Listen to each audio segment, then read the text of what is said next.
All right, you guys, so we are still in Nairobi, Kenya. If you ask me, the best city in the world. And it seems that I'm not the only person that thinks that. We have Abdul Rahman here. He is from the United States. If you guys are wondering why I pronounce his name that way, he is Muslim as well. Just in case if they're wondering, because that's not as normal. But Abdul is what we're going to call him for this video now, because first and last name, you know we don't say, but first name, yes. So he's been to Ghana. He's from the USA, but he's in Nairobi. And he messaged me when he got here, and he's like, I'm already sold. And that seems to be a typical reaction whenever people get here, is that they're already sold. Because Austin's not making this up. I have better things to do to sit here and make this up online. So what was your first impression of Kenya compared to Ghana? What stood out about Kenya immediately? Stood out in Kenya immediately? Yeah. Well, obviously, the people here are welcoming. Welcoming.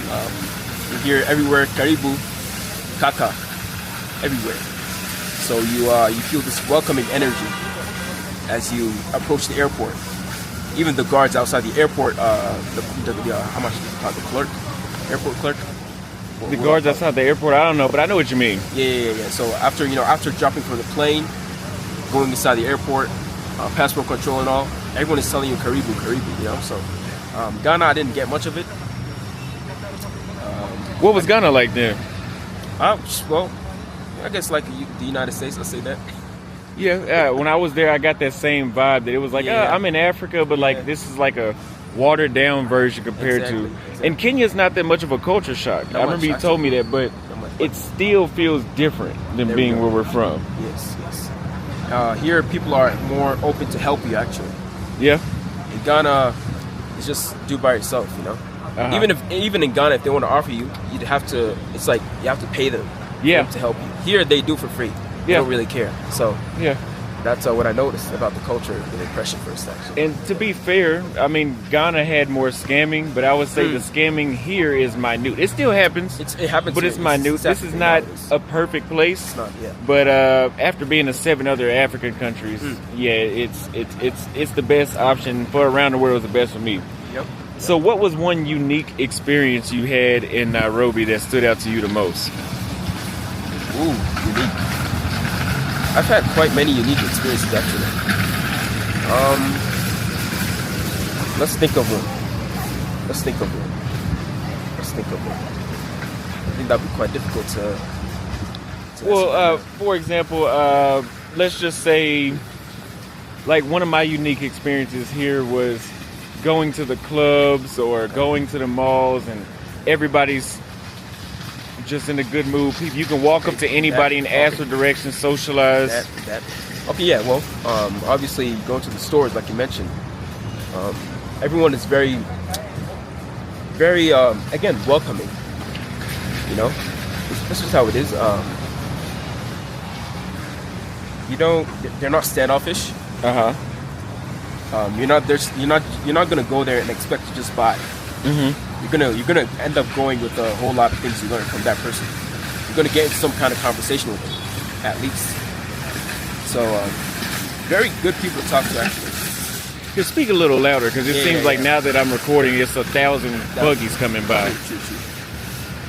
Yeah. So, the people here are very nice. I'm telling you, very nice. So let me ask you this. Sorry, go ahead. Yeah. Go ahead. Well, as an American, what is the most appealing about Nairobi? So for me, it was when I came to Africa, out of all the countries I've been to in Africa, this city was the most developed, the most convenient, the most familiar, the least of a culture shock. It was a soft landing. What would you say was the most appealing to you about Nairobi coming from an American background? Well, obviously, there's not much of a culture shock. Except when it comes to social, being social. You know, in America now, everyone is to themselves. Everyone is abnormally, awkwardly social. Nobody wants to talk to one another. So coming here was kind of a breath of fresh air, at least. yeah, that's what really brought me. That's just what really caught me in the eye. So, And you came from Dallas as well, right? Dallas as well. Yep. Yeah, so that I think for me, I've been to a few cities around the United States. That was the worst city. I think I would probably blow my brains out before I go live over there again. Dallas. That city drove me out of the country.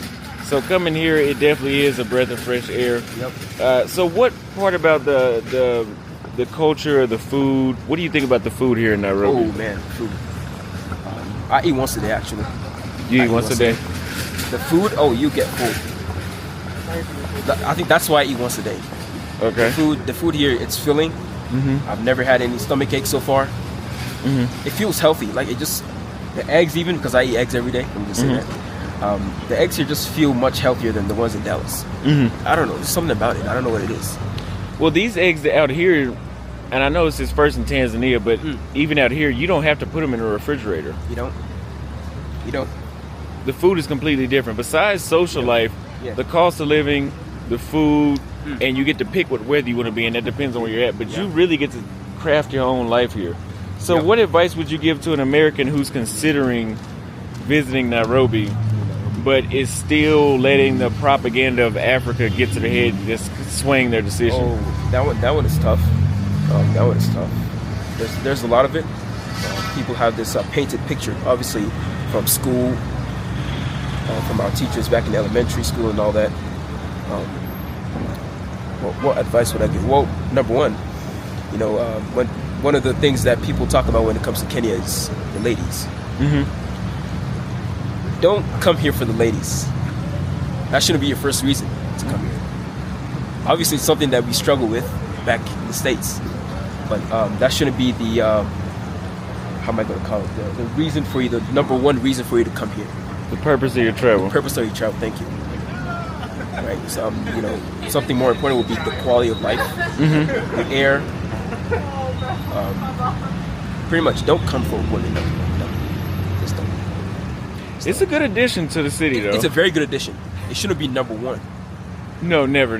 You'll always fail if you make that your number one part of the trip. Exactly. So you like the most about Nairobi is the quality of life. Quality of life. Mm-hmm. The air. I feel in Ghana now. I love Ghana, but the air was.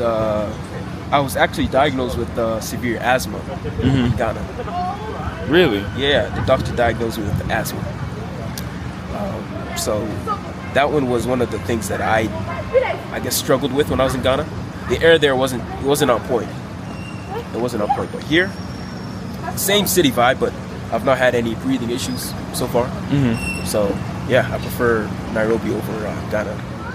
Well, that aspect. Okay, I never thought about the air quality in Ghana, but that makes sense on why things will feel better being here and a better of a breath of fresh air. Yep. So, things to do in Nairobi. Let's talk about, for example, you said jet skiing, national parks.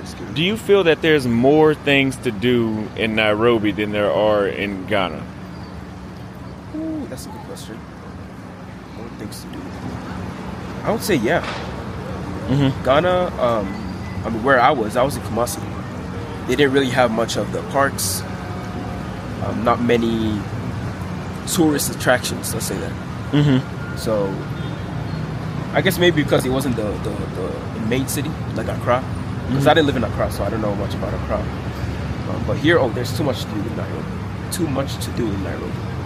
It's just too much. I always tell people you can stay here for 6 months. Oh, man. And 6 months later, you'll still be finding new things to do. I'm telling you. There's endless amounts of places, endless amounts of people that you'll meet and be friends with. Yep. There's always something to do. And we're getting in the high season right now in December, coming up next month. Mm-hmm. And there'll be 2 events a day happening here. 2 events? Yeah, 5. 2 events a day. 5 events. It'll be, you won't be bored. I can guarantee you that. And if you guys are looking to come to Nairobi, Kenya, and you want somebody that has boots on the ground, that has the right network, that can set up a plan for you, an itinerary, find your place to stay, get you a personal driver. If you want to actually immigrate here and get a residency, click the link in the description of the first pinned comment, and we can get you a plan set up today. And make sure you visit this amazing city the right way, because this is the best city in the world out of 40 plus cities that I've been to around the world. It is for me. Yeah. So far. So, what are some must-visit spots that you've been to that you would recommend somebody come to whenever they visit Nairobi? The mall itself is a tourist spot. The mall, yeah, I would agree. Itself. I mean, it's my first time here. It's how big is it? What is it? 5 floors? 5 floors? Yeah. Here itself is a tourist spot. I've not been to many places yet, but so far, I mean, just being here is just breath of fresh air. I mean, aside from what we've been seeing, we're not gonna mention it here yet. Mm-hmm. There's just too much to see, man. Too much. You can't have enough. You can't have enough. Yeah, and I would say like some must-visit spots is the malls, Parks. the national Parks, yeah. even areas like where you showed me where you're going to the Paradise, whatever the place is called. I've never Lobster. been, Yeah, Paradise but Lobster. it's just if you really appreciate nature, Nairobi is a place that has preserved enough nature and mixed it with city life. Correct. So it's good for young people, it's good for families, and it's good for somebody retiring. That's right. Everybody can come live in Nairobi. So, could you see yourself living here for 6 months out of the year? Of course, that's gonna happen. That's gonna happen. Oh, that's going to happen. That is going to happen. It has to happen. It has to. By next year, yeah, of course, no doubt. All right.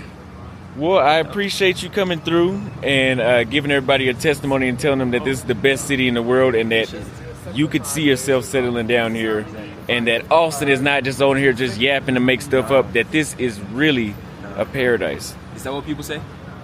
They think I'm making it up. I don't care because I'm not going nowhere. I just got an unfurnished apartment. Actions speak louder than words. So I can say as much as I want, but I have the choice to be anywhere in the world and I choose to be here. Thank you again for coming for the interview. Thank you. Guys, click the link in the first pinned comment or the description Better do. and get a curated plan to visit the best city in the world. I'll see you guys next time.